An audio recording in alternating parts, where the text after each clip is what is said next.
Imagine checking your bank account on your 32nd birthday. $214. That's it. Not your spending money, not what you have left after bills. Everything. And you stare at that number longer than you want to admit. Because you're 32, you have a job. You have responsibilities. And somewhere in the back of your mind is a question you've been avoiding. Did I already mess this up? Maybe you've been telling yourself you'll start saving when you earn more. Then you earned more. You said you'd invest when life got cheaper. It didn't. You said you'd deal with your debt when things settled down. They never really did. And now you're looking at the years behind you, wondering where all that time went. Here's the uncomfortable truth. You may have started later than you wanted. But late isn't the same as finished. Because your 30s come with something your 20s didn't have. Experience, better skills, a career, and a much clearer understanding of what happens when you keep saying, I'll start later. So forget becoming a millionaire for a moment. Forget retirement. Your first goal is much smaller. Build your first $1,000. The first $1,000. When you have almost nothing saved, every unexpected expense feels like a crisis. Your car breaks. Your phone dies. A medical bill arrives. Your hours get cut. The problem isn't always the size of the expense. It's the fact that you have no financial space around it. That's what the first $1,000 starts changing. So you begin cutting the things that don't actually matter. Subscriptions you forgot about. Food you order because you're tired. Purchases you made because you were bored. Maybe you sell something sitting in your closet. Maybe you pick up some extra work. None of it feels exciting. You're simply trying to create your first little wall between yourself and the next emergency. Then, one morning, you check your account. $1,004. It's not life-changing money, but something about seeing 4 digits feels different, because now you have proof. You can change direction.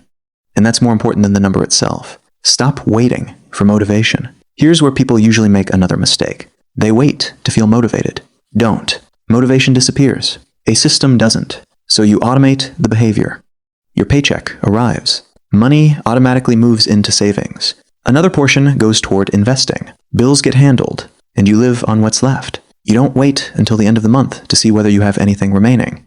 Because if you do, you'll probably spend it. The simple rule is, don't save what's left after spending. Spend what's left after saving. At first, it feels restrictive. Then something interesting happens. You stop thinking about it. Saving becomes normal, and normal is powerful. Because now, your financial progress doesn't depend on having a perfect month. It happens even when you're busy, even when you're tired, even when you don't feel motivated. Then life happens.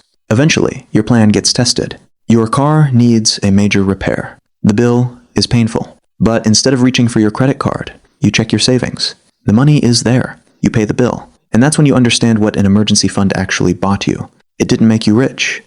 It made you harder to break. A few years earlier, the same repair might have created months of debt. Now, it's a problem you solved, and then you rebuild the savings. Because the goal isn't to never have emergencies. It's to survive them without destroying your progress. Then the market falls. Eventually, you start investing. And sooner or later, the market drops. Your account is suddenly worth less.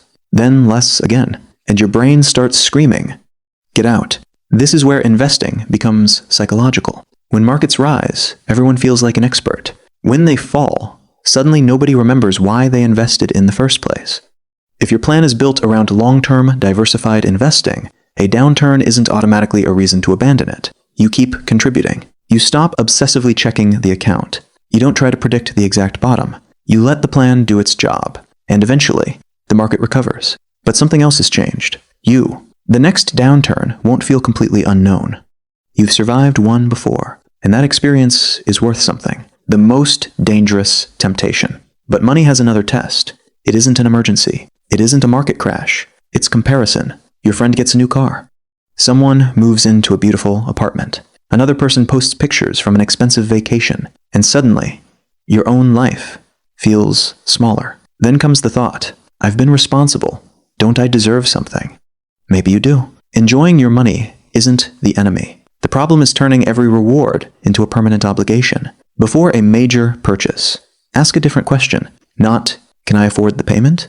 Ask, what does this cost me in the future? Because the real cost of a purchase isn't always its price. It's also the savings you didn't build, the investment you didn't make, the flexibility you gave up. That's the trade nobody puts on the receipt. And once you understand that, you stop feeling like you're missing out. You're simply choosing then your income goes up. Now imagine your career improves. Your skills become more valuable. You negotiate better. Maybe you change companies. Your income rises. This is where your financial life can accelerate or completely reset, because the easiest thing to do is upgrade everything. Better apartment, better car, more restaurants, more travel, more subscriptions. Your income rises, and your expenses quietly follow. Instead, let your lifestyle improve slower than your income. Enjoy some of the raise, but direct a meaningful portion toward your future. Now your higher income has 2 jobs. It improves today, while building tomorrow. And that's when something powerful begins. The gap between what you earn and what you actually need gets wider. That gap is your financial margin. And financial margin gives you something incredibly valuable: options. When money starts working with you, at first, almost all of your financial progress comes from you. Your paycheck, your discipline, your contributions. But eventually, your investments become large enough that another force enters the picture: compounding. Your money begins working alongside you. It doesn't happen overnight. That's why people underestimate it. Compounding is boring in the beginning. Then, one day, you look at your account and realize you're no longer building everything from zero. You built a machine, and now time is helping you operate it. That's why starting in your 30s matters. You don't need to recreate the years you missed. You need to give the years you still have a job what wealth actually feels like. And eventually, something happens that has almost nothing to do with investing. Someone you love needs help. A parent, a sibling, a close friend. There's an unexpected expense. And instead of immediately thinking, "How am I going to afford this?" you think, "Okay, I can handle it." That sentence is wealth. Not the expensive car. Not the giant house. Not the number on a screenshot. Capacity. The ability to absorb a problem without your entire life collapsing. The ability to help someone without creating a new financial crisis. The ability to leave a terrible job. The ability to take a calculated risk. The ability to say no. The ability to breathe. That's what financial progress eventually buys you. Options. You are not too late. Maybe you're watching this at 30, maybe 32, maybe 35, maybe you're almost 40, and you're looking backward, counting all the things you should have done, the investments you didn't make, the money you spent, the years you wasted. You can acknowledge that, learn from it, but don't spend another 5 years punishing yourself for the first 5.